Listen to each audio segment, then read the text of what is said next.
여호수아서 1장 6절에서 9절까지의 말씀입니다. 마음을 강하게 하라, 담대히 하라. 너는 이 백성으로 내가 그 조상에게 맹세하여 주리라 한 땅을 얻게 하리라. 오직 너는 마음을 강하게 하고 극히 담대히 하여 나의 종 모세가 내게 명한 율법을 다 지켜 행하고 좌로나 우로나 치우치지 말라. 그리하면 어디로 가든지 형통하리니 이 율법책을 내 입에서 떠나지 말게 하며 주야로 그것을 묵상하여 그 가운데 기록한 대로 다 지켜 행하라. 그리하면 내 길이 평탄하게 될 것이라. 내가 형통하리라. 내가 명한 것이 아니냐. 마음을 강하게 하고 담대히 하라. 두려워 말며 놀라지 말라. 내가 어디로 가든지 내 하나님 여호와가 너와 함께 하느니라 하시니라. 아멘. 오늘 우리 한신교회 어머니 기도회를 찾아주신 강사분은요, 여러분들 너무나도 잘 아시고 또 사랑하고 존경하는 귀한 분이십니다. 우리 한국 여성을 대표하는 귀한 어르신이신데요, 이 시간 어기여차의 신비한 사명이라는 주제로 여러분들에게 생명의 말씀 전하겠습니다. 이제 장상 박사님이 나오실 때 우리 사랑과 또 감사의 마음 담아서 뜨거운 박수로 환영하겠습니다.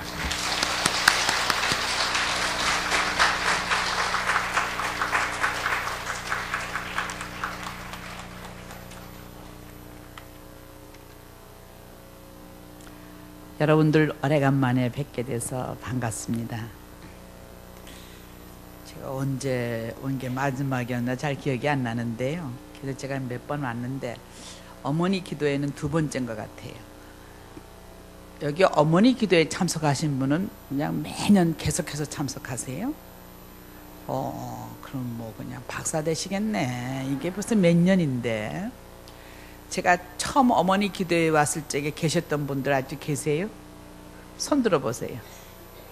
아유, 많으시네. 반갑습니다. 보면서 이상옥 교수가 다음번에 오신데 기독부모의 양육 노하우, 그래서 내가 이게 똑같은 말씀을 하게 생겼네, 그런 생각이 들었습니다. 그래도 사람이 다르니까는 맛이 좀 다르겠죠.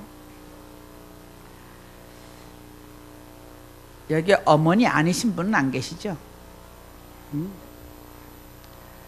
어머니가 되신 것을 축하합니다.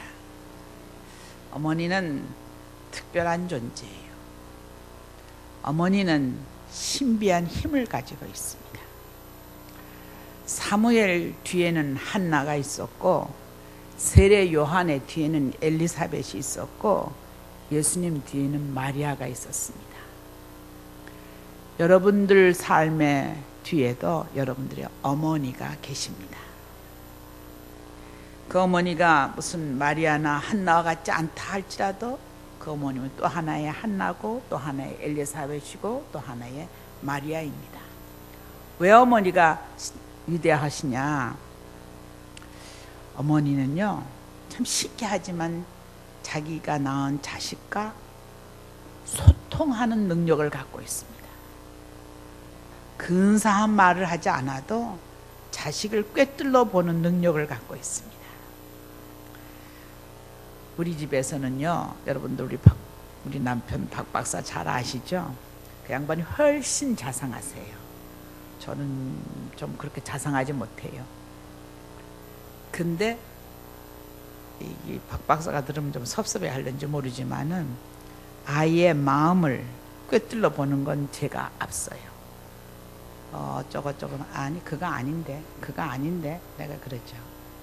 당신 어떻게 아느냐? 아무튼 그거 아니라고. 걔는 그걸 원하는 게 아니라고.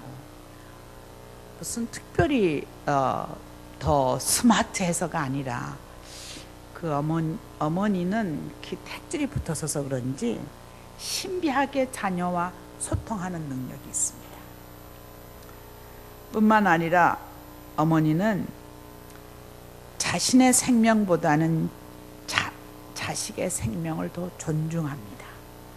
요즘 안 그런 엄마도 가끔 계신 것 같아요. 그럼 내가 제가 엄마야 아니야 그렇게 의심을 하는데, 어머니는 자신의 생명보다는 자식의 생명을 더 존중하는 그런 측면이 있습니다. 또 자신의 생각보다 자식의 꿈을 더 높이 사랑해주는 그런 것이 어머니입니다. 제가 어기여차의 사명이라고 그랬는데요.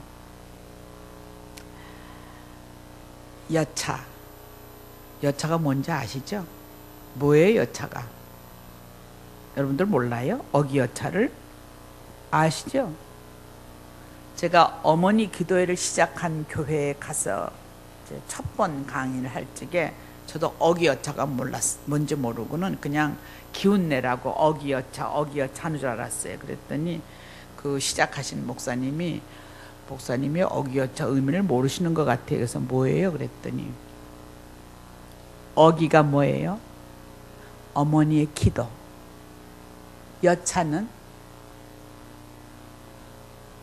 여차는 여호수아와 같은 차세대 지도자를 의미합니다. 그래서 여호수아를 오늘 내가 읽은 거예요. 목사님이 읽어주신 거예요. 어기여차는 뭐 기운내라 어기여차 기운내라 어기여차 이게 아니라 어머니의 기도가 여호수아 같은 차세대 지도자를 길러낸다는 뜻입니다. 근데 이 시대에 가장 절실한 과제가 뭔 줄 아세요? 사람마다 다 다르겠죠. 경제학자한테 물어보면은 우리나라 경제가 말이 아닙니다. 이렇게 얘기할 거예요. 맞는 말이죠. 또 남북관계에 관심 있는 사람은 이 남북관계가 이게 지금 아주 심각합니다. 이렇게 얘기를 합니다. 근데 저는 두 가지를 얘기할 수가 있는데 하나는 우리나라의 지도자 문제입니다. 지도자 문제. 두 번째는 교육 문제입니다. 우리나라 지도자들 가운데 훌륭한 사람들 많아요. 훌륭한 사람들 많은데 저는 지도자들보다 국민이 더 훌륭하다고 생각을 합니다. 그래서 여러분들 제가 정치에 들어가 있는 거 아시죠? 그래서 선거운동을 좀 했거든요. 선거운동 할 적에 그냥 국민 전혀 생각 안 하고 살던 정치인들이 선거 때만 되면은 마이크를 잡고 존경하는 유권자 여러분 이런다고요. 근데 저는 그게 영 귀에 거슬리는 거예요. 저 양반들이 국민들을 무슨 존경을 해. 그런 생각이 들었기 때문에 나는 존경하는 유권자 여러분 소리를 안 하는 거예요. 저도 몇 번 하긴 했어요. 근데 하긴 했는데 영 마음에 잘 안 들어서 그 말을 빼버리고 자랑스러운 유권자 여러분 이렇게 말을 바꿨습니다. 자랑스러운 유권자 여러분. 저는 우리 국민이 참 자랑스럽거든요.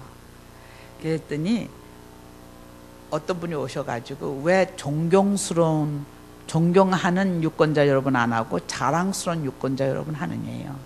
그래서 제가 나는 내 마음으로 정말 존경하냐 했을 적에 예스 그런 말이 마음에 안 들고 존경하는 자랑스러운 그 말을 할 땐 정말 우리 민족이 자랑스럽다고 느껴서 그렇게 했다 그랬더니 저희들은 존경하는 말이라는 것을 듣고 싶습니다 그러더라고. 그래서 아마 나 요 다음에 선거운동할 적에 나 하게 될지 안 할지 모르지만은 존경하는 말을 써야 되는지 모르겠다는 생각이 들어요. 근데 나는 솔직히 말해서 우리 국민이 지도자들보다 훨씬 훌륭하시기 때문에 저는 자랑스럽다고 여깁니다. 그러면 우리 지도자들이 뭐가 문제여서 그러냐? 여호수아와 같은 차세대 지도자를 우리가 필요로 할 만큼 요즘에 우리 지도자들에 대해서는 우리 모두가 많이 실망하고 있습니다. 이렇게 저렇게 꼭모두 이름을 찍어서가 아니라 왜 정치가 이렇지? 지도자들이 왜 이렇지? 이런 얘기를 합니다. 근데 지도자를 배양한다는 것은 교육이거든요. 교육의 그 중요성, 뭐 여러분이나 나나 더 말할 나위가 없죠. 사실 여러분들의 기도회 여기 보니까는 기도 제목을 보고 참 정직하게도 썼다 이렇게 생각을 했는데요. 내가 가진 어려움을 위해서 기도하고, 그 다음에 자녀를 축복하는 기도하고, 이 땅에 소외된 자들 위해서 기도한다. 근데 이 기도회가 생긴 거는 왜 생겼는가 하면요, 이게 중계동 중계교회에서 생겼거든요. 그 교회에서 부모님들이 자녀들 위해서 늘 기도하는데 좀 모여서 함께 기도하는 것이 좋겠다. 그래서 어머니 기도회가 생겼습니다. 어머니 기도회는 어기 여차가 말해주듯이 자녀들을 여호수아와 같은 차세대 지도자로 키우기 위해서 시작된 게 어머니 기도회입니다. 그래서 어머니 기도회에 나오는 사람들은 다 교육에 관심이 아주 지대하신 분들입니다. 우리나라는 뭐 기름도 안 나고요, 뭐 땅덩어리도 좁고 뭐 이렇게 천연 자원이 많지 않은 나라예요. 근데 국민은 우수합니다. 그러니까 우수한 국민 때문에 우리가 여기까지 살게 된 겁니다. 일본 기자가 얼마 전에 한 1, 2년 됐어요. 전에 일본 사람들이 죽었다 깨도 따라가지 못할 5가지가 있다는 거예요. 나 여기 와서 얘기했나 모르겠어요. 했으면은 기억하시는 분은 그냥 복습한다고 생각하세요. 첫째가 뭐냐? 첫째가 삼성전자래요. 일본이 죽었다 깨도 삼성전자 못 따라갈 거래요. 소니가 삼성전자 못 따라간대요. 혹은 소니 이번에 뭐 망하다시피 그냥 적자가 났지 않습니까? 두 번째는 부산 신공항이래요. 난 부산 신공항을 안 가봐서 모르겠는데 아마 그것도 아주 훌륭한 모양이에요. 또 그 다음에는 인천공항이래요. 인천공항. 인천공항은 정말 우리가 외국 나갔다 들어올 적 보면은 인천공항만한 데가 없구나 그런 생각을 했죠. 네 번째가 뭐냐? 일본 사람들이 죽었다 깨도 못 따라갈 게 뭐냐? 한국의 아줌마래요. 한국의 아줌마. 나중에 일본 사람들이 모여 앉아서 얘기가요. 내가 이 얘기를 했더니 맞대. 작년에 일본의 동북부에서 지진 났을 적에 한국에 아줌마가 있었으면은 그렇게 물이 없어서 못 먹고 구제품이 다 왔는데도 나눠주지 않아서 못 먹는 일은 없었을 거래요. 한국 아줌마들은 극성스러워서 다 가져갔을 거라는 거죠. 그 얘기 듣고 보니까 그 맞는 얘기예요. 우리 아줌마들이 가만히 있었겠어요? 있으면 정부가 뭐 허락을 했든 안 했든 가서 가져오지. 목말라 죽겠는데 뭘 물이 저기 있는데 못 먹고 목을 타고 있어요. 한국의 아줌마. 5번째가 뭐냐? 한국의 젊은 여성들이에요. 그게 왜 있냐면 그때가 김연아가 그 피겨 스케이팅에서 1등을 했을 적이에요. 그래서 한국의 젊은 여성들 못 따라간대요. 제가 그걸 딱 듣고 너희는 5개밖에 꼽지 못했지만은 나는 7개를 꼽을 수가 있다 생각을 했습니다. 6째, 일본이 아무리 죽었다 깨도 한국 교회를 못 따라갑니다. 한국 교회 못 따라가요. 그 다음에 일본 사람들이 아무리 자녀에 대해서 열성적이라 해도 한국의 어머니를 못 따라갑니다. 한국 부모의 그 열성을 넘어서 극성스러운 그 교육교를 따라갈 수가 없습니다. 한국은 이렇게 자랑스러운 게 많습니다. 그게 이제 열성이 조금 너무 뜨거우면 D거든요. 그래서 모르겠어요. 요새 뒤는 현상이 자꾸 나타나서 그 좀 문제인데, 제가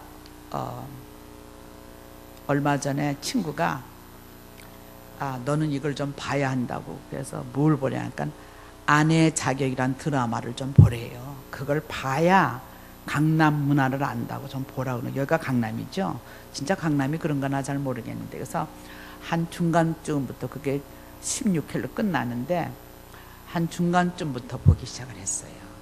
보면서 정말 한국 엄마의 교육열이 저 정도로 빗나가면은 이건 정말 뒤는 거구나, 화상을 입고 있구나, 그런 생각을 했습니다.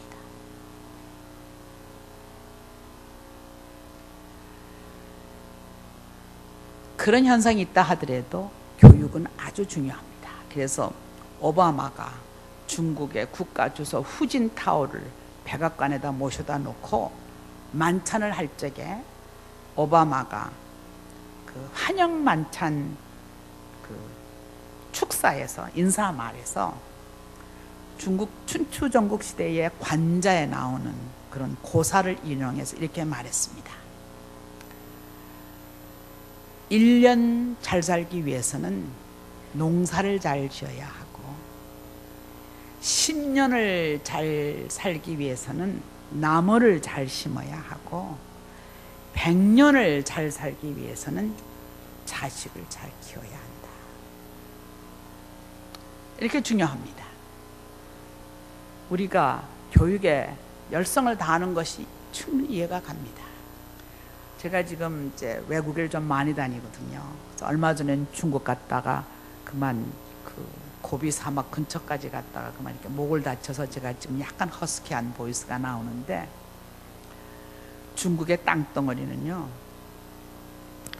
우리나라의 26배 정도 됩니다. 일본은 우리보다 2.5배입니다. 중국의 인구가 우리보다 26배고 일본은 2.5배 정도 됩니다. 땅덩어리는 어떠냐? 중국은 우리보다 100배가 큽니다. 100배가 크고 일본은 우리보다 4배가 큽니다. 근데 중국과 일본 사이에 우리가 끼어 있습니다. 내가 우리 국민이 자랑스럽다고 제가 하는 얘기는 뭔가 하면요, 우리나라가 중국과 일본에 끼어서 5,000년의 역사를 살아오는 동안 자그마한 외침을 몇 번 당했느냐? 931번을 당했습니다. 931번을 당해서 얼마나 다쳤겠습니까? 그런데 우리와 같이 작은 민족, 수가 많지 않은 민족, 거란, 말갈, 뭐 이런 모든 소수민족이 다 역사상에서 사라졌습니다. 한국 민족만 살아남았습니다. 위대하지 않아요? 박수 한번 치세요. 우리 민족을 위해서. 근데 살아남아서 오늘 여기까지 왔는데, 세계를 다녀보면은 중국과 일본, 러시아, 그 태평양 건너 미국, 이 강대국 사이에 우리가 또 끼었습니다. 또 끼어서 살아남을 수 있는 유일한 방법은 교육밖에 없습니다. 그래서 나는 여러분들이 교육을 위해서, 자녀의 교육을 위해서 기도한다는 것은 정말 애국하는 거라고 생각합니다. 저는 한국이 국가 전략 산업으로서 교육을 일으켜야 된다고 믿는 사람입니다. 국가의 전략 산업, 전략적인 산업으로서 교육을 중요시하고 인재 강국으로 키워나가야 된다고 믿는 사람입니다. 그런데 교육도 문제지만은 현재 우리의 지도자를 보면은 앞으로 차세대 지도자는 어떤 모습이 되어야 하느냐, 이런 생각을 많이 합니다. 차세대 지도자는 어떤 모습이어야 하느냐. 여러분들이 자녀를 위해서 기도한다고 그러시는데 뭐를 기도하시느냐? 여러분의 나나 별로 다르지 않기 때문에 제가 우리 자식 위해서 기도하는 거하고 비슷할 거예요. 첫째는 건강을 위해서 기도하고, 두 번째는 공부 잘하게 해달라고 기도하는 거 아니에요? 예? 조금 더 컸으면 취직 잘하게 해달라고 기도하고, 조금 더 컸으면 진급 잘하게 해달라고 기도하고, 가정을 가졌으면 가정이 평화롭게 해달라고 기도하고, 이렇게 기도합니다. 근데 여러분들이 이 어머니 기도회에 어기여차를 얘기를 하지만은 여차가 뭔지도 모르셨으니까는 헛기도 하셨어. 근데 여차가 여호수아 같은 차세대 지도자라고 그런다면은 여호수아 같은 차세대 지도자의 자질이 무엇이냐? 우리 자녀를 어떤 자질을 가진 자로서 키워야 하느냐? 이 목표가 있어야만 합니다.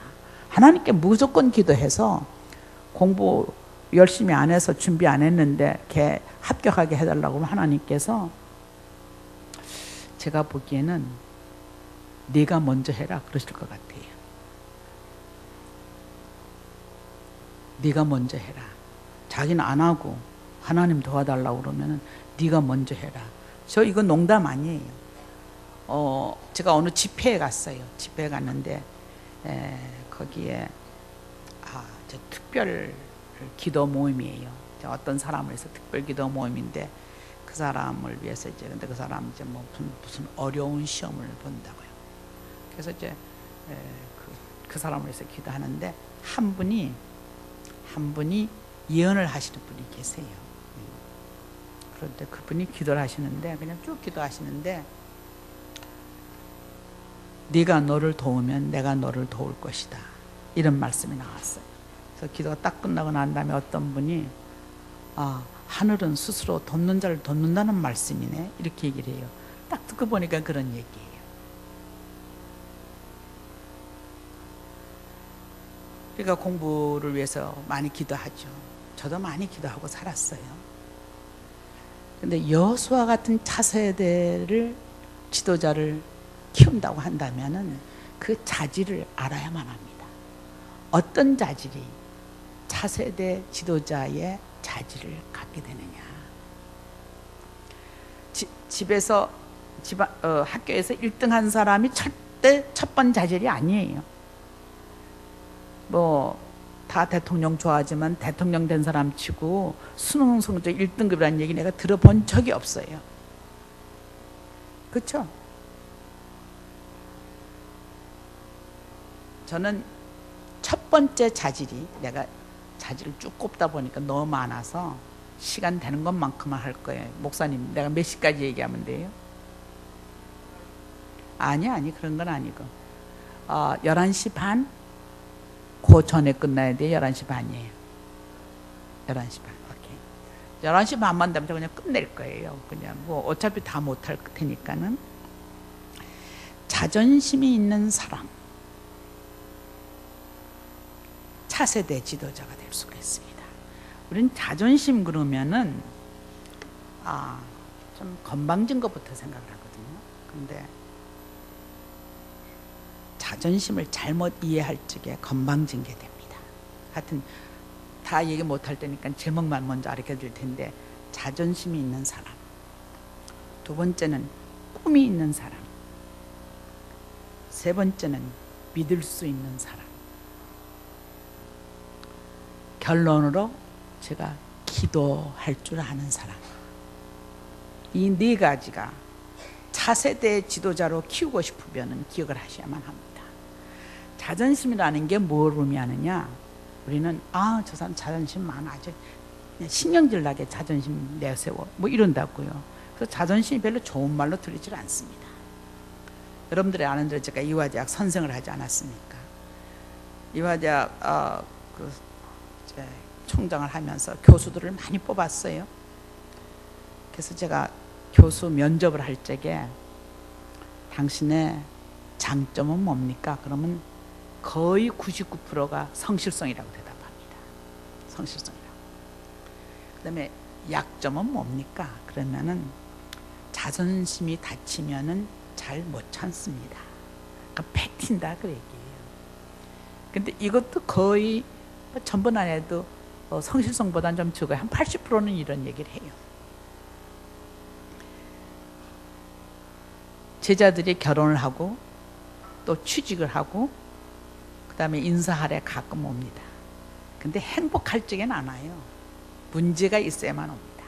남편하고 좀 티격태격했다든가 아니면 직장에서 문제가 있을 적에 선생님 그러고 찾아온다고요.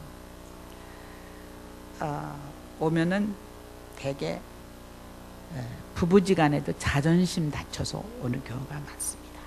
그래서 제가 남자들을 놓고 강의할 적에는 그 시시하게 여자들 자존심 다치지 말라 그러죠. 그 왜 쓸데없는 말 해가지고 마누라 자존심 다치느냐 그러죠. 근데 여자들한테 제 제자들한테는 제가 자존심이 그렇게 잘 다쳐지고 소중한 것이면 좀 높은데 깊은데 간직하지 그걸 왜 길바닥에 내놔서 사람들이 밟고 가게 하느냐. 그건 못 알아들어요. 그렇게 어렵게 한 취직을 팽개치고 돌아올 적이 언젠가 하면 언제나 자존심 때문에 그렇습니다. 여기 젊은 엄마도 계시는데요. 요새 영화에 드라마에 뭐 성희롱 뭐 이런 거 많잖아요. 제가 젊어서 자랄 적에도 그런 것들이 있었어요.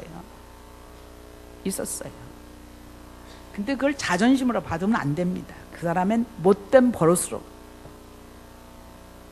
잡아야 합니다. 나는 그 사람이 내 자존심을 다친다고 생각 안 해요. 그 사람이 못된 버릇이 있다고 생각하지. 그래서 어깨를 이렇게 치잖아요. 그러면은 나도 그 사람 어깨를 탁 치면서 기분이 좋으세요? 그럼 묻죠.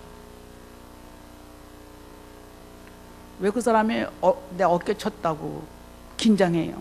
나도 그 사람 얼굴에 딱 치면서 기분이 좋으세요? 그러죠. 그러면 알아들어요. 그것도 화낸 얼굴도 할 필요 없고 그냥 점잖게.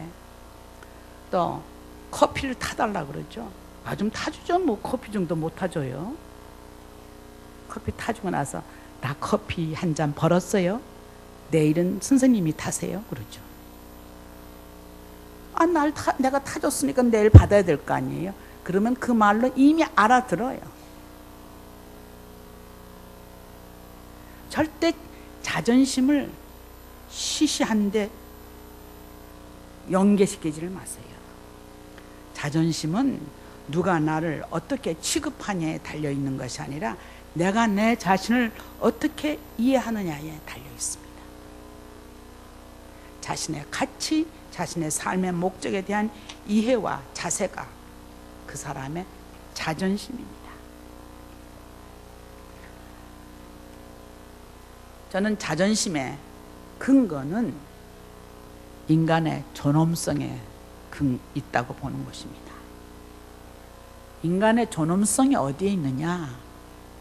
긴 얘기 짧게 하면은 우리가 하나님의 창조물이에요. 그것도 하나님의 걸작품이에요. 여기서 장상희와 닮은 사람도 없거니와 김집사님과 닮은 박집사도 없습니다. 하나님이 왜 걸작품이냐? 모조품이 없거든요. 유일무이한 존재로 다 창조되었습니다. 유일무이한 존재로. 그리고는 피 흘려서 하나님의 아들이 피 흘려서 우리를 자녀로 삼아 주셨습니다. 이게 우리의 자존심의 근거입니다. 그래서 어떤 의미에서는요, 하나님의 자존심이에요.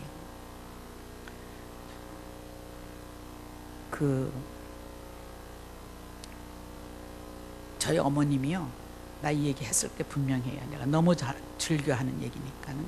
저희 어머님이 딸만 둘 낳으셨어요. 근데 결혼하셔서 10년 있다 큰딸 낳고 강 목사 어머니를 낳고 또 10년 있다 저를 낳습니다. 그래서 그냥 뭐 제가 나올 때쯤 되면은 이제 아들 나오기를 그냥 다들 학수고대하고 있을 적에만 지가 그냥 기집애로 나왔습니다. 그래가지고 집안이 바글바글하고 어머니는 미역국도 안 드시고 뭐 그랬습니다. 근데 우리 친할머니께서 그 지역의 최초의 크리스찬이셨어요. 최초의 크리스찬이신데 시골에서 얘기를 들어보니까 넷째 며느리가 딸 낳고 섭섭해서 아무것도 안 먹는다. 그래서 젖이 없어서 태어난 아기가 난리 났다. 그때 남양 분유도 없고 서울 우유도 없을 적이거든요.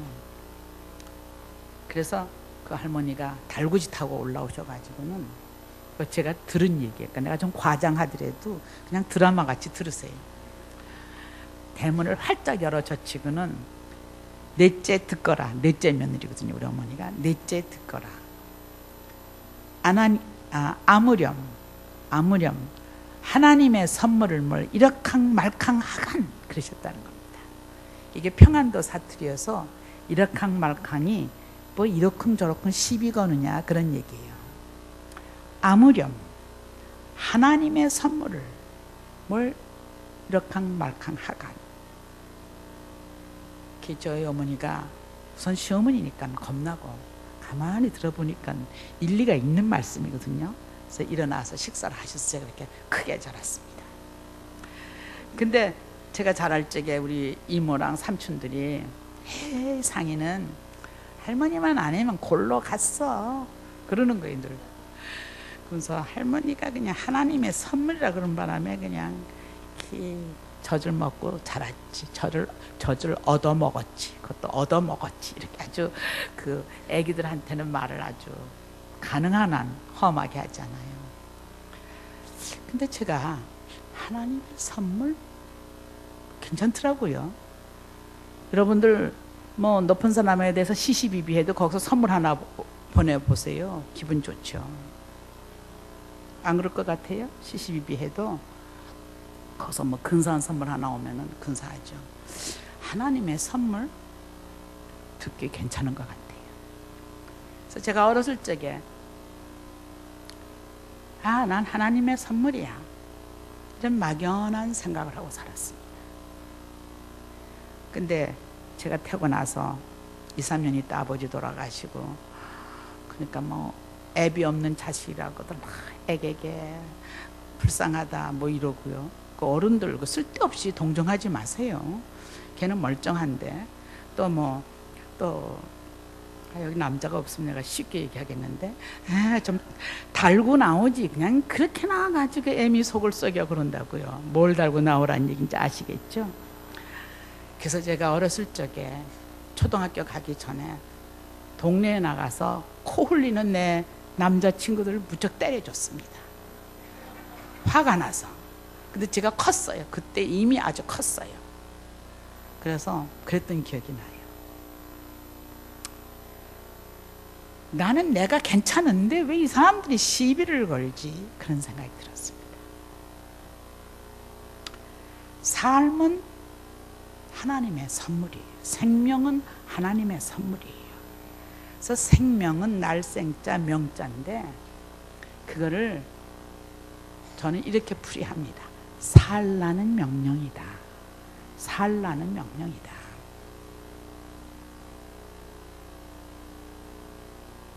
자살이 지금 너무 빈번해서 문제 아닙니까? 자살을 딱 글자를 뒤집으면 살자는 말입니다. 자살, 거꾸로 읽으면 살자입니다. 우리 자녀에게 어떤 자존심을 줘야 하느냐? 시시하게 친구들하고 비교해서 자존심 상하는 게 아니라 하나님이 나를 유일무이한 창조물로 만드셨고 하나님이 그의 독생자를 보내셔서 나를 자녀로 택해 주셨 그런 존재이기 때문에 하나님의 선물이기 때문에 나는 하나님의 자존심을 지켜야 한다고 생각을 하는 것입니다. 하나님의 자존심. 제가 이런 얘기하면요 우리 아들들은 에이 엄마 설교 시간에 하는 얘기 그만해 그런다고요. 그런데요 세상 살면서 자존심 안 다치는 인생이 어디 있습니까? 자존심은 다 다칩니다. 정치에 들어갔더니요 아주 자존심을 밟더라고요. 왜 들어왔을까? 내 자리를 뺏진 않을까? 뭐 등등. 근데 그때마다 화내고 너 왜 그래 덤비면은요, 그거 싸우다가 기운 다 빠져요. 저는 그거 전혀 개의치 않습니다. 왜냐? 나는 나기 때문에.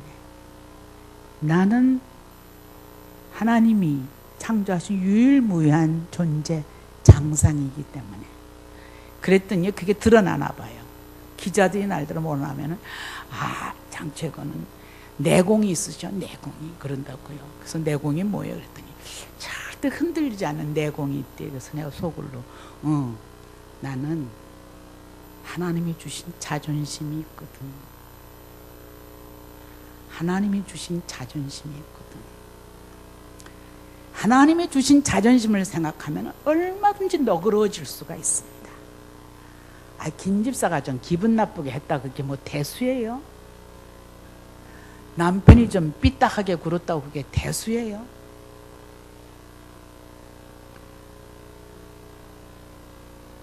나는 남편하고 한 번도 안 싸웠어. 그런 집은 좀 이상한 집이에요. 애든동산에서 사는 집이고, 저도 젊었을 적에 팍팍 싸우고 티격태격 많이 했거든요. 지금 생각하면 참 철부지였다고 느껴요. 지금은 절대 안 그래요. 절대 안 그래요. 한 50 넘으니까 그 지혜가 터득이 되더라고요. 상대방이 왜 저렇게 반응할까를 생각을 하세요. 너 나한테 왜 그래? 그런 게 아니라 저 사람의 사정이 지금 어떠해서 그랬을까? 나는 요즘 젊은이들이 자기 인생을 함부로 사는 것 같아서 참 안타까워요. 우리 자식들이 자기 인생을 함부로 살지 않도록 자존심을 심어주시기 바랍니다. 자존심이 없는 사람은 절대 출세 못합니다. 자존심이 없는 사람은 절대 지도자가 되지 못합니다. 자존심이 없는 사람은 절대 큰 사람이 될 수가 없습니다. 시시하게 무슨 옷을 비교하고 자존심을 느끼는 그런 자존심이 아니라 보다 차원 높은 자존심을 생각하자, 그 말이에요. 이렇게 하나님이 주신 자존심, 하나님의 사랑에 근거한 자존심, 하나님의 자존심을 가진 사람은 세상을 창조적으로 긍정적으로 봅니다. 삐딱하게 보지 않고요. 아니, 어느 사회나 긍정적인 요소와 부정적인 요소가 있죠. 그런데 부정적인 요소도 그 요소를 볼 적에 긍정적인 결과를 가져오기 위해서 봐야지, 비난하기 위해서 보면은 괴로운 인생이 되는 것입니다. 영국에 토인비라는 학자가 있어요. 그 사람이 뭐라고 얘기했는가 하면은,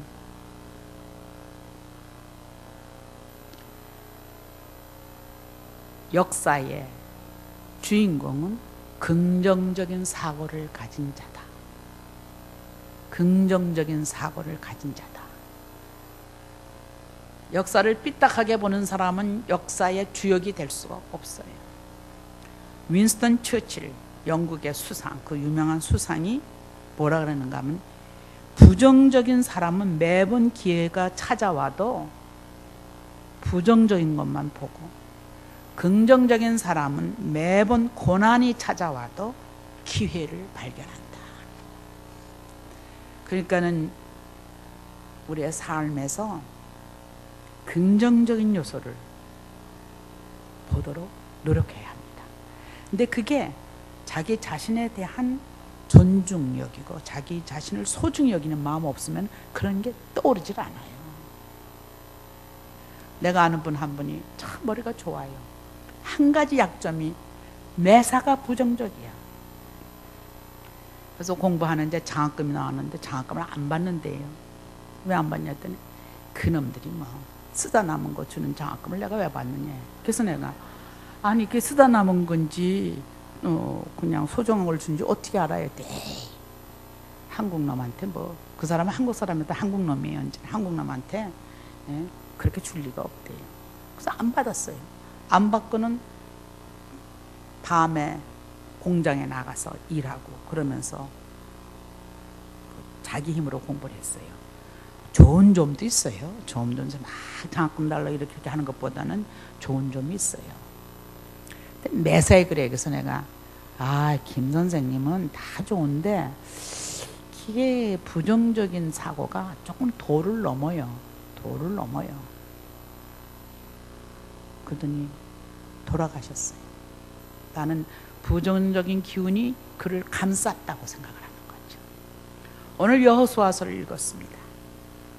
민수기에 가면은 여호수아서도 있는데 민수기에 가면은 이제 이스라엘 백성이 시내 광야에서 헤매다가 드디어 가나안에 들어갈 수 있는 위치까지 왔습니다.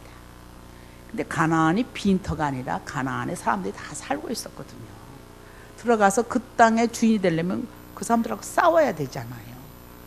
그래서 12지파에서 한 사람씩 뽑아가지고는 이제 그 가나안 땅을 정탐하래 사람들을 보냈습니다. 12명이 갔다 와서 그 중에 10사람들은 거기 가니까는 성은 높고 견고하고 거주민들은 강하고 키가 아낙 사람이라고 키가 큰 종족이 있는데 그 거인의 자손 같고 거기에 비하니까 이스라엘 사람들은 메뚜기 같아요. 이렇게 와서 보고를 했습니다. 그러니까 이스라엘 백성들이 낙심천만해가지고 다 통곡을 했습니다. 하나님께서 에집트에 잘 살던 우리를 왜 끌고 와가지고 이렇게 40년간 고생시키고 드디어 여기 와서는 저 사람들한테 먹히게 됐느냐. 이때 갈렙, 그러니까 여호수아, 여기서는 갈렙이 더 열정적으로 얘기합니다. 갈렙이 우리가 가봤더니 가나안 땅은 정말 적각꿀이 흐르는 땅이더라. 이 포도를 봐라. 포도 성회가 그냥 이렇게 큰 거예요. 과일도 탐스럽다. 아름다운 땅이다. 가자. 하나님 주신 그 땅으로 가자. 근데 백성들은 안 가겠다는 거예요. 여호와께서 우리를 기뻐하시면 우리를 그 땅으로 인도하여 주시고 그 땅을 우리에게 주시리라. 여호와를 거역하지 말라. 그 땅 백성을 두려워하지 말라. 모세가 하나님께 계시를 받고 이렇게 얘기하지만은 다 겁납니다. 여호수아가 어떻게 차세대 지도자가 됐느냐? 긍정적인 사고를 했기 때문에 그렇습니다. 긍정적인 사고를 했기 때문에 가나안에 들어가서 그 땅을 다 점령합니다. 사람들이요 삐딱하게 얘기해야 근사하게 본다고요. 맵시 있게 보고 재미있다고 그런다고요. 근데 하나님은 안 좋아하세요. 하나님은 안 좋아하세요. 그래서 모여 앉아가지고 절대 삐딱한 얘기로 재미 보지 마세요. 하나님이 유일무이한 존재로 창조하신 여러분들에 대해서 하나님께서 실망하시고 섭섭해하세요. 내 창조물이 어쩌 이렇게 삐딱한 말만 입에 담느냐. 그렇다고 아부하라는 얘기는 아니에요. 그 아부도 그 기분 나쁜 얘기예요. 그냥 진실하세요. 하나님의 자존심을 지켜드리세요. 그러면은 여러분들의 자존심이 지켜집니다. 두 번째, 꿈이 있는 사람, 꿈을 꾸는 사람. 꿈의 크기와 미래의 크기는 병행합니다. 인간은 자기가 갖고 있는 꿈 이상으로 크질 않습니다. 인간은 요행으로 잘 되는 법은 별로 없어요.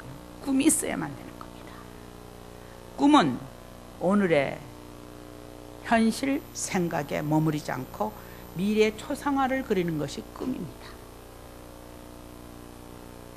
그래서 네가 지금 서 있는 자리는 네가 어제 생각하고 꿈꾼 자리고, 그러므로 오늘 내가 꿈꾸는 꿈은 내일 내가 서 있을 자리다.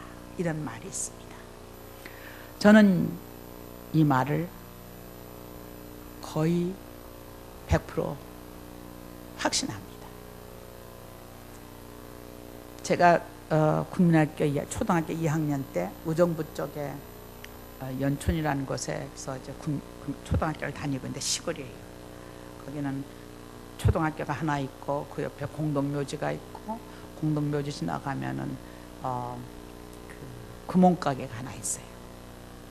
그래서 아이들이 학교 끝나면은 구멍가게 앞에 가서 놀다가 구멍가게 사탕 사 먹는 게 취미였었어요. 나도 친구 송자라는 친구가 있었어요. 송자라는 친구하고 나하고 아주 친해서 밤낮 그때는 놀 게 없기 때문에 공기 치기를 그렇게 막 공기 따먹고 뭐 이렇게 담아 이렇게 땅 따먹고 뭐 이러는 걸 좋아했어요. 손이 완전 새까맣죠. 그 친구하고 놀다가 송자야 너 커서 뭐 될래? 그랬어요. 그랬더니 송자가 나 저 구멍가게 주인 될래 그러는 거예요. 그래도 그때는 굉장한 꿈이에요. 그러니까 상이야 넌 뭐 될래? 제가 상이거든요. 그랬더니 그래서 내가 나 선생 될래. 그때는 선생이 최고로 보였습니다. 그러고는 제가 서울로 올라왔기 때문에 다시는 송자를 못 봤습니다. 미국에 유학 갔다 와가지고 누가 아파서 병원에 병문안을 가게 됐습니다. 근데 그 병원의 큰 병원 옆에는 언제나 과일 가게, 선물 가게가 있지 않습니까? 그래서 그 과일 선물 가게를 들어갔는데 아기를 업고 있는 엄마가, 그때가 제가 30대 중반인데 아기를 업고 있는 그 아줌마가, 주인 아줌마가 날 보더니 뭐 기가 막히게 반기는 거예요. 그래서 나도 또 반겼어요. 내가 어디서 만난지 모르지만 우선 반겼어요. 근데 딱 들어가서 마주 보니까 서로 모르겠는 거예요. 그래서 아주머니 어느 교회 다니셨어요? 그것도 아니에요. 아주머니 뭐 또 어느 학교 다니셨어요? 그것도 아니에요. 아무런 관계가 없어요. 아무튼 내가 관련된 데는 다 얘기를 해도 아니에요. 갑자기 모르는 사람이 됐어요. 근데 분명히 우리가 첫눈에 안다고 생각했거든요. 그래서 내가 아주머니 제가요 제 이름이 좀 이상한데 기억나나 보세요. 내가 장상이에요. 그래서 상이라고 불렀어요. 어머 너 상이니? 그러는 거예요. 그래서 송자 아니에요? 그때 송자래요.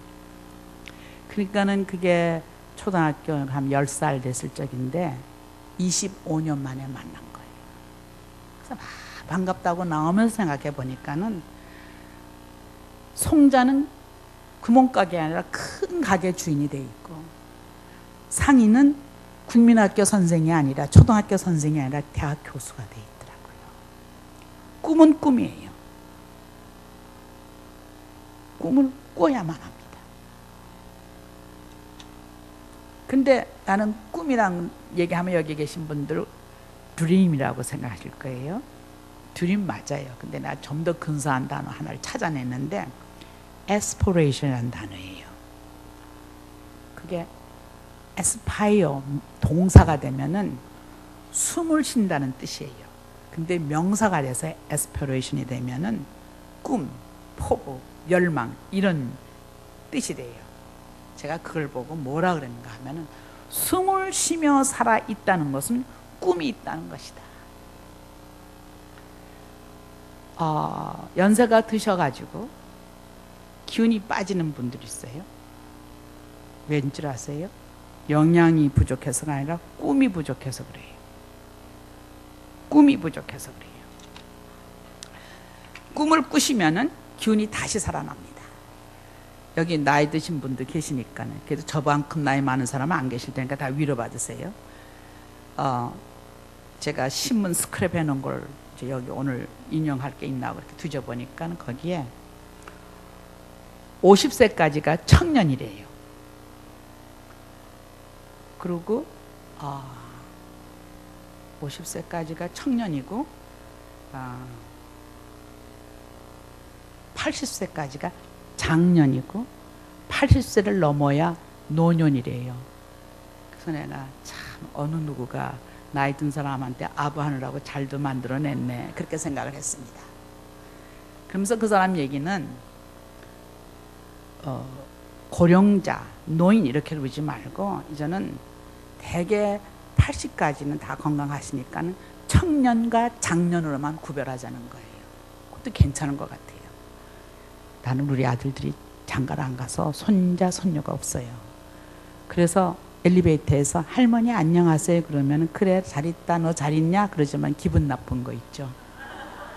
또 기분 나쁘다고 생각하고 보면 내가 할머니지 도리가 있습니까? 꿈을 꾸면은 젊어집니다. 왜냐하면은 꿈은 그 방향이 있고 힘을 주기 때문에 그렇습니다. 방향이 있고 힘을 준다. 꿈을 꾼다는 것은 아침에 일어나서 내가 오늘 뭐 해야지? 근데 나 뭐 해야 되지? 그럼 참 맥나가요. 근데 딱 일어나서 저는 아침에 일어나서 1시간 기도하고 나서는 앉아서 오늘 뭐 하지? 그러면 1, 2, 3, 4, 5, 6, 7로 내려갑니다. 뭐 하고 근데 그거 없는 날은 재미없거든요. 시간이 아까우니까요. 계획적으로 사세요. 꿈은 삶의 방향과 목적과 에너지를 줍니다.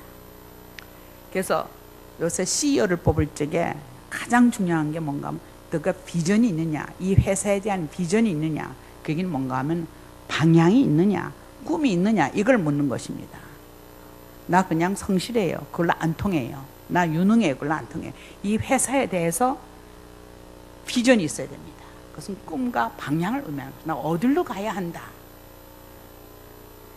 유대인 속담에 이런 말이 있습니다.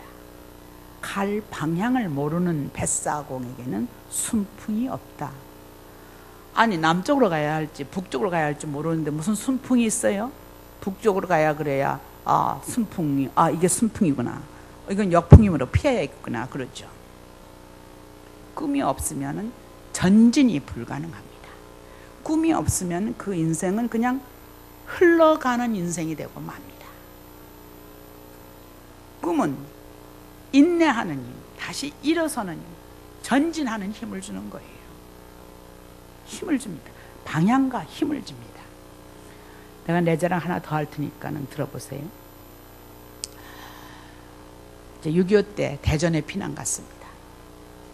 근데 피난 가서 잘 산 사람은 없어요. 피난 가서 다 고생해요. 근데 우리 집에 아버지가 안 계시니까 조금 더 고생했죠. 그래서 우리 어머니가 어느 집에 가서 일하시고 제가 거기서 뭐 이렇게 좀 갖다 먹고 뭐 그랬어요. 근데 그 집이 제 구멍가게예요. 그래서 나 이제 학교 갔다 오면은 그 집에 가서 이제 구멍가게에서 일 좀 하는 거예요. 그 아주머니가 들어와서 자기 집에 밥 해야 되니까 내가 팔고 뭐 이렇게 돈 받고 그랬어요. 근데 하루는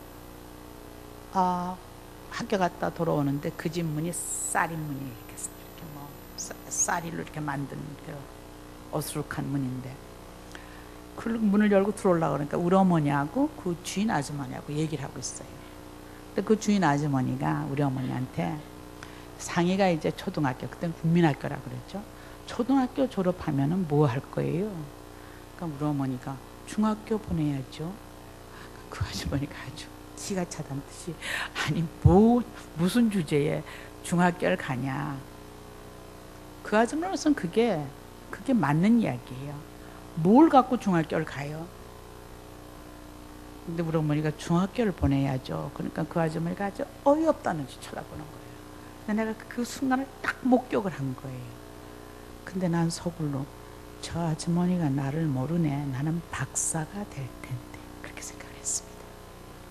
왜 박사가 된다? 나 그때 박사가 뭔지 모르고 한 얘기예요. 왜 박사가 된다고 그러냐 하면은 그때 김한람 박사가 이화대학 총장을 하신 김한람 박사가 대전에 와서 강연을 했습니다. 근데 그때는 이렇게 근사한 마이크가 없던 시절이에요. 그 교회도 크지 않고. 그래서 뭐 그냥 사람들이 김한람 박사 왔다가 다 강연 들으러 왔는데 나도 하도 요란스러우니까 나도 좀 가서 듣고 싶은데 애들은 다 내쫓는 거예요. 그래서 내가 복음서에서 예수님이 내고 오는 아이들 막지 말라 할 적마다 그래. 오는 아이들 막으면 안 되지. 그런 생각을 하는데 그때 막아서 제가 못 들어갔어요. 못 들어가지고 이제 그 교회 담에 딱 붙어 서서 들으려고 그러는데 김한람 박사님의 음성은 아주 부드러워요. 그래서 바깥에 안 들려요. 그래서 내가 옆에 같이 있던 남자분한테 저 양반이 무슨 얘기해요? 자기도 못 알아듣겠대요. 근데 저 양반 왜 유명해요? 그랬더니 저 양반이 한국에서 여자라서는 첫 번 박사다. 첫 번 박사야. 이러고 강조를 해요. 그래서 제가 속으로 나도 그 박사 한번 내봐야지. 그 순간 나도 그 박사 한번 내볼 거라고 생각을 했습니다. 그러고 뭐 얼마 지났나는 몰라요. 근데 그 학교 들어오다 그 아주머니가 그래요. 그래서 내가 속으로 나 박사 될 텐데. 박사가 대단한 것도 아니고 박사 되는 거 쉽지도 않아요. 좀 고생 좀 해야 되거든요. 어려움 일정마다 아유 내가 그 초등학교 구멍가게 아주머니한테 박사 된다고 내 마음을 약속했는데 하고 씨웃곤 했습니다. 그리고 씨웃곤 했습니다. 꿈이 있으면은 그 인내를 하게 됩니다. 그리고 그 방향을 해서 가게 되는 거예요. 그럼 뭐 여러분들도 갑자기 무슨 뭐 대단한 존재되라고 꿈을 꾸겠습니까? 자기에게 어울리는 꿈을 꾸시고, 여러분들에게 꿈을 꾸라는 게 아니라 자녀들에게 꿈을 꾸게 하라 그 말입니다. 괜히 꿈 꾼다고 이게 아니라 헛된 생각만 한다고 뭐 이러지 마시고. 근데 그 꿈을 어떤 꿈이어야 하느냐?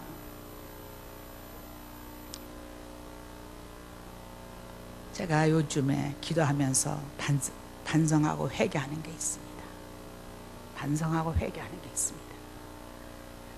하나님이 자녀를 주시면요, 하나님의 계획이 있어요. 근데 우리는요, 하나님의 계획 같은 거는 까마득하게 잊어먹습니다. 그냥 감사합니다 그러지, 하나님, 얘를 향한 계획이 무엇입니까? 하나님의 뜻이 무엇입니까? 안 물어본다고요. 그냥 축복해달라고만 기도하죠. 근데 진정한 꿈은 하나님으로부터 옵니다. 진정한 꿈이라는 것은 그 자녀에 대해서 하나님이 어떤 계획을 갖고 계신가를 생각해야만 합니다. 그렇게 생각하고 기도하면은 하나님께서 꿈을 주십니다. 꿈을 갖고 사는 거하고 하나님의 섭리에 따라 꿈을 갖고 사는 거하고 그냥 사는 건 틀려요. 그냥 사는 거는 팔자에 따라 사는 겁니다. 아유, 내 팔자가 이런 걸 어떻게 뭐 이런다고요. 근데 하나님의 뜻을 물으며 하나님의 기대에 맞게 살려고 하는 것은 하나님의 은총에 따라 사는 것입니다. 팔자와 은총은 얼마나 다릅니까? 차원이 달라지는 것입니다. 하나님이 쓰신 사람들을 보면은 꿈이 있는 사람들입니다. 능력이나 외모나 환경보다는 하나님이 주신 꿈을 간직하는 사람. 하나님은 훌륭하게 위대하게 쓰시기 위해서 하나님의 약속이 담겨있는 꿈을 주십니다. 그 꿈을 이룰 수 있도록 훈련하십니다. 사실은 꿈이 있을 때 삶의 의미가 있고 진정한 의미의 삶의 시작입니다. 우리는 꿈의 사람 그러면 요셉을 생각합니다. 요셉은 꿈을 꾸며 산 사람입니다. 노예로 애굽으로 팔려가서 에집트로 팔려가서 모진 고생을 하고 인생의 밑바닥에서 억울하게 삽니다. 절망뿐이었던 날들이었습니다.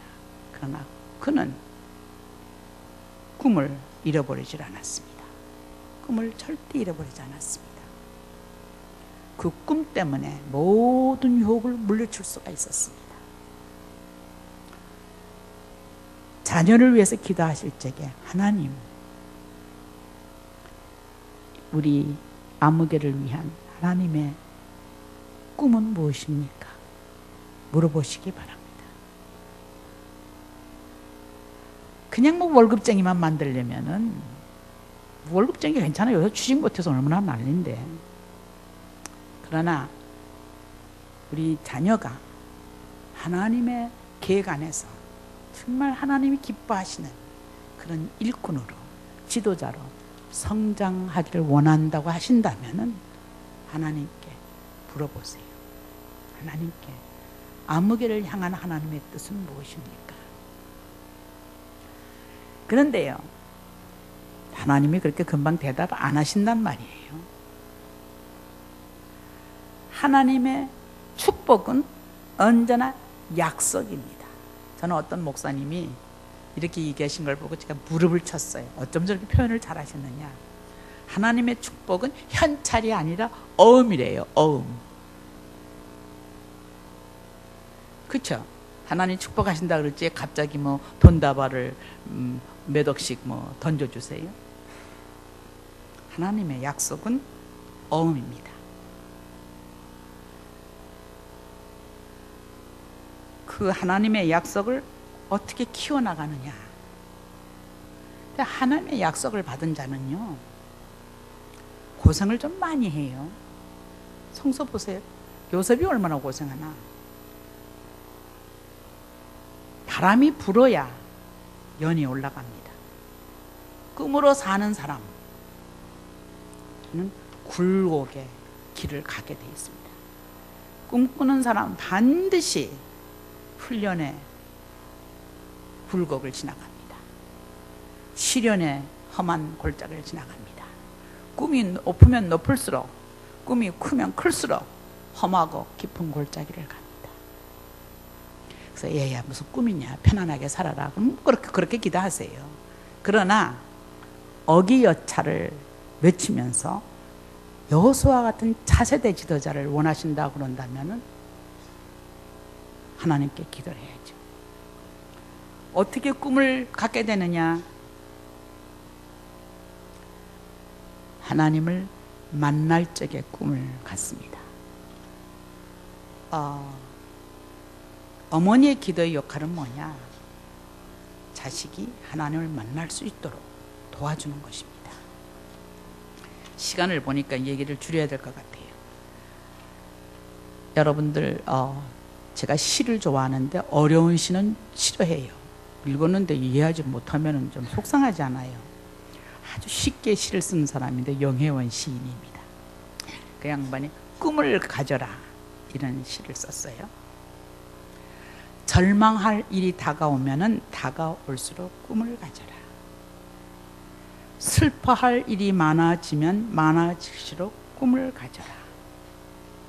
고통스러운 일이 찾아오면은 찾아올수록 꿈을 가져라. 괴로운 일이 파고들면 파고들수록 꿈을 가져라. 고뇌할 일이 쌓이면 쌓일수록 꿈을 가져라. 낙심될 일이 가득하면 가득할수록 꿈을 가져라. 꿈꾸면 꿈은 이루어지는 법.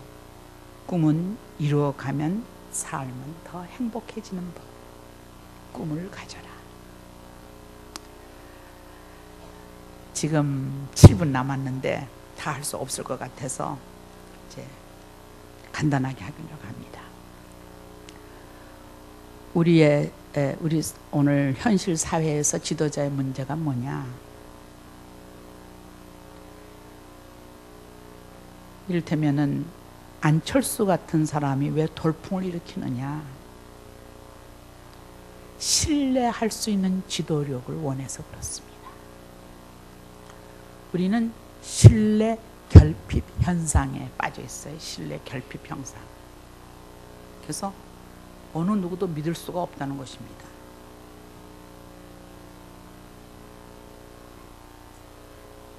근데 신뢰라는 게 뭐냐? 하나님이 일꾼으로 쓰실 적에 믿을 수 없으면 절대 안 쓰세요. 신뢰할 수 있어야 쓰죠. 제가 총장하는 동안 교수를 한 250명에서 한 300명 쓴 것 같아요. 근데요, 여러분들 생각하기에 다 뭐 하버드 나오고 스탠퍼드 나오고 뭐 근사한 데만 나온 사람만 교수 될 것 같죠? 이제 저는 과에서 검토해가지고 3사람만 올리라 그럽니다. 그러면 이제 3사람 아주 근사한 사람만 뽑아서 올리죠. 근데 최종적으로 결정할 적에, 총장이 최종적으로 결정할 적에 뭘 보느냐? 이 사람 믿을 수 있냐? 그걸 봅니다. 믿을 수 없으면은 그 사람이 아무리 화려한 경력을 갖고 있어도 안 씁니다. 학력보다 중요한 게 그 사람의 신뢰도입니다. 근데 부모님들이 그걸 몰라요. 부모님들이 그걸 몰라요. 저한테 추천서 써달라고 오는 사람들이 있거든요. 와서 선생님 요건 요렇게 써주세요. 뭐 이런다고요. 좀 이렇게 더 근사하게 써달라고 그러죠. 본래 선생은 좀 근사하게 써줘요. 나쁘게 써주지 않아요. 근데도 뭐 B인데 A라고 해달라고 한다든가 뭐 이런 부탁을 해요. 교회 안 다는데 뭐 교회 다닌다고 해달라고 한다든가. 그런 사람 많아요. 아주 많아요. 물론 그렇게 안 써줄 뿐만 아니라 저는 그 과정을 통해서 그 사람의 신뢰도를 분별할 수가 있는 거죠. 신뢰도를 분별할 수가 있는 거죠. 신뢰도가 학력보다 더 중요합니다. 근데 요즘 우리 사회는 신뢰도 정도는 거들떠 보지도 않는 거예요. 특히 지도력과 관계에서 그 미국의 데이빗 거간이라는 사람이 있는데 이 사람이 닉슨, 포드, 레이간, 클린턴 이 네 대통령을 비교하는 글을 썼습니다. 근데 글을 읽어보면 레이간이 가장 근사하다는 그런 그 인상을 줘요. 이렇게 써내려가는데 왜 근사하냐? 국민들이 그를 신뢰할 수 있었다. 머리가 제일 좋은 거는 닉슨과 클린턴이라는 것입니다. 머리가 제일 좋은 사람은 닉슨과 클린턴이 누가 더 좋은지 모르겠대. 그렇게 머리가 더 좋대요. 근데 국민은 레이간을 사랑했다. 믿을 수 있으므로. 근데 이렇게 중요한 거를 사람들이 별로로 생각해요. 우리는 정치의 영역에 들어가면은 신뢰라는 거는 그냥 헌신발같이 내팽개친다고 생각하죠. 천만의 말씀이에요. 신뢰라는 게 뭐냐 하면은요, 정치와 신뢰 관계에 있어서 정부 정책에 대해서 국민이 신뢰하지 못하면은 절대 정치가 이루어지질 않습니다. 통치가 이루어지질 않습니다. 우리 지금 또 광우병 때문에 소고기 문제가 또 일어나는데요. 그거의 90%의 문제가 국민이 정부에 대해서 신뢰도가 약간 흔들렸기 때문에 일어난 거예요. 믿을 수 없다니까는 뭐 이러는 거. 또 사람들이 생각하기를 경제는 어떻게 경제 장사를 하면서 신뢰를 따져. 그냥 이익을 따져야지. 근데 천만의 말씀이에요. 최근에 20세기에 세계적으로 강조된 주제가 뭔가 하면은 경제적 관점에서 본 신뢰의 중요성입니다. 그래서 최근에는 신뢰 경영, 투명성 경영 이런 말을 많이 합니다. 우리가 1997년에 IMF가 왔잖아요. 그래서 일찍에 뉴욕 타임스가 뭐라고 썼는가 하면요. 한국의 경제 문제는, 경제 위기 문제는 경제적인 부도 상황이라기보다는 도덕적인 부도 상황이다 그랬어요. 왜냐면 그때 대재벌들이 다 그냥 가짜 통장들 만들고 뭐 등등 했거든요. 나 설명할 필요 없죠. 2008년에 미국에서 세계 금융위기가 다시 발생해서 지금도 유럽이 고생하고 우리나라도 왔다 갔다 하지 않습니까? 그때 미국의 그 언론이 이렇게 얘기를 했습니다. 미국의 월가가 금융 집합된 그 월가는 구제금융이 필요한 것이 아니라, 그러니까 구제금융, 구제할 돈이 필요한 것이 아니라 구제윤리가 필요하다. 런던 대학의 데이비스라는 학자가 뭐라 그러는가 하면 진짜 위기는 신뢰가 위기에 처했을 적에 진짜 위기가 온다. 이런 얘기를 했습니다. 요즘 미국에 가면요, 미국이 좀 변한다니까는 이런 생각을 갖습니다. 근데 후쿠야마라는 교수가 이렇게 얘기를 했어요. 미국이 가장 빠르게 경제 성장을 위해서 선진국의 대표적인 국가가 됐었다. 근데 놀랍게도 지금은 신뢰라는 사회적 자본을 잃어가고 있다. 신뢰라는. 그러니까 사회적인 자본은 신뢰라는 것입니다. 하버드의 로버트 포트남 교수가 뭐라고 얘기하는가 하면은 미국에서 신뢰라는 사회적 자본이 감소하고 있다. 대표적인 예가 뭐냐? 전 인구의 1% 이상이 교도소에 있다고 한다면은 그 비용이 얼마나 크겠느냐? 전 인구의 1%가 교도소에 들어가 있다고 그런다면은 그 비용이 얼마나 크겠느냐? 그럼 한국은 어떠냐? 짧게 줄입시다. 한국은 어떠냐? 심각한데요. 고대 아시아 문제 연구소와 동아시아 연구소에서 두 군데서 공동조사를 했는데 한국 지도층에 대한 불신 83%입니다. 또 일본 청소년 연구소에서 조사를 했어요. 미, 일, 중, 한국 고교생 1,500명을 조사했어요. 부자 되는 게 성공한 인생이냐? 한국이 최고로 답을 했습니다. 부자가 되는 게 최고 인생이다. 돈을 벌기 위해서 어떤 수단을 써도 좋으냐? 한국이 최고였습니다. 그러나 이것보다 더 슬픈 거는 제가 우리 아들을 장가 보내기 위해서 이제 사람들한테 우리 아들 착해요 이렇게 얘기를 했다고 그랬더니 아우 장 선생 그렇게 얘기하면 안 돼 그러는 거예요. 그래서 왜? 걔 진짜 착한데? 그랬더니 아 요즘은 착하다 그러면 신랑감으로 낙제야 이러는 거예요. 그래서 내가 너무 기가 막혀서 왜? 그랬더니 착하면 성공 못한다고 낙제라는 것입니다. 그랬더니 거기 초등학교 선생이 있는데 그 초등학교 선생님이가 학교에서 얘는 참 착하고 정직해. 그럼 따돌림 받는다는 거예요. 왜냐? 상정하면은 미친다고 생각한다는 것입니다. 이런 나라가 미래가 있겠습니까? 이런 나라에서 여호수아 같은 차세대가 나올 수 있겠습니까? 어떤 분이 글을 썼어요. 자기는 자기 자녀를 정도로 키우고 싶어서 정도로 갔답니다. 그랬더니 아이의 상황이 너무너무 안 좋아져서 다시 반칙 엄마가 되기로 했다는 거예요. 다른 엄마같이 반칙을 하기로 했다는 거예요. 얼마나 심각한 일입니까? 나 사실 이 얘기를 더 열심히 하고 싶은데 시간이 다 가서 못하고 결론을 내려고 합니다. 결론이 뭐냐? 어머니의 기도가 뭐를 목적으로 해야 하느냐? 제가 좀 자존심을 가져라, 꿈을 키워라, 믿을 수 있는 인간이 되어라. 그런데요, 그렇게 쉽게 되는 게 아니거든요. 인간은 다 넘어지게 돼 있습니다. 넘어지고 다치고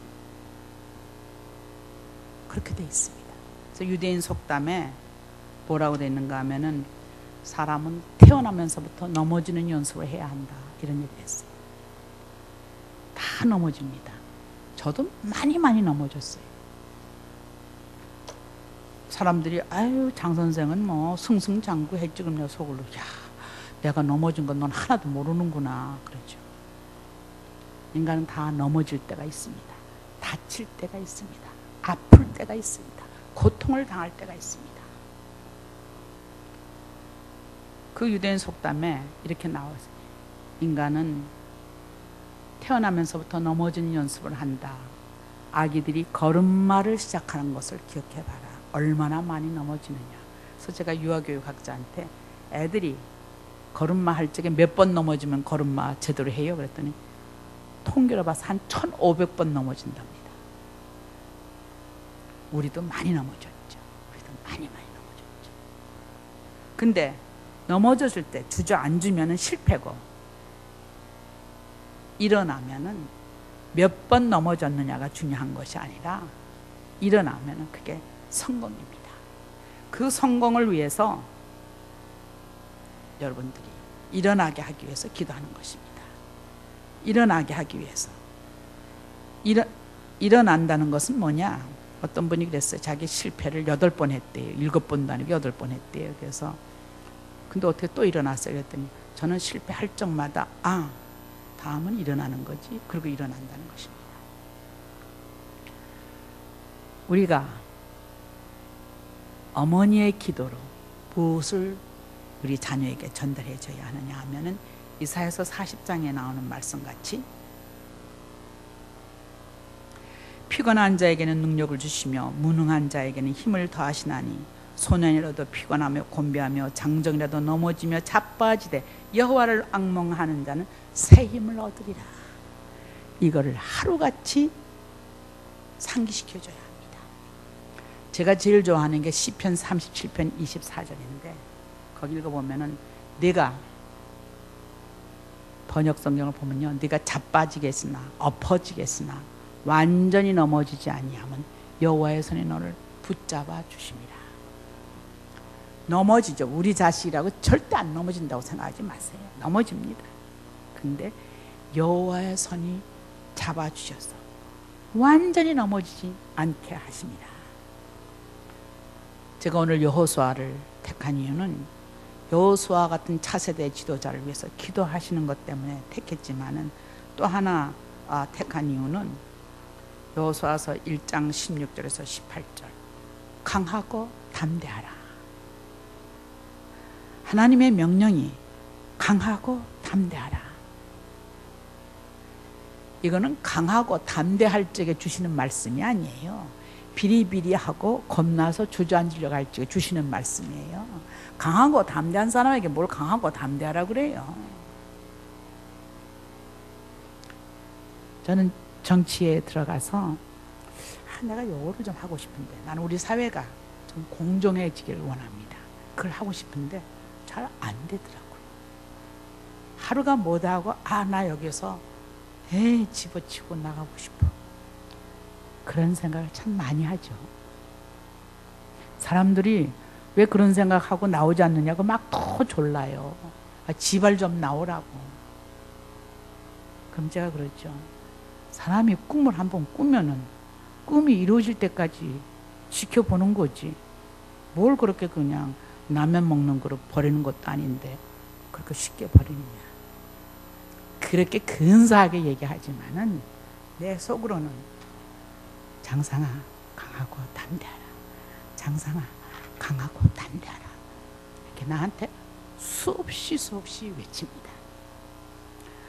어머니의 기도가 여호수아 같은 차세대 지도자를 꿈꾸며 자녀를 키우고 싶다면은 네가 넘어질지라도 여호와의 손이 너를 붙잡아 주실 것이며 네가 약하고 비리비리하고 위축될지라도 주께서 명령하시기를 강하고 담대하라고 명령하신다.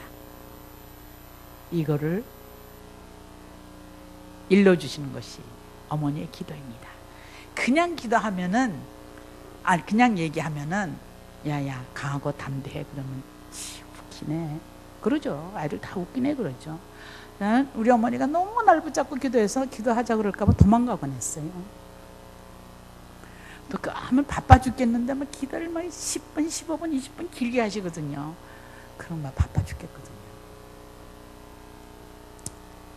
그럼에도 불구하고 그 기도 가운데서 상의를 강하고 담대하게 키워주시고 상의를 붙잡아 주시고 피곤치 않게 하시고 곤비치 않게 하시고 독수리같이 올라가게 하소서 하는 기도가 그 아주 징글징글하게 기분 나빠했어도 그 기도가 머리에 남는 거예요. 어머니의 기도 시간에 한 번은 자녀를 데리고 오시기 바랍니다. 자녀가 어머니가 자기를 위해서 얼마나 기도하는가를 한번 경험하는 것이 본인에게 좋을 것입니다. 강하고 담대하시기 바랍니다. 감사합니다.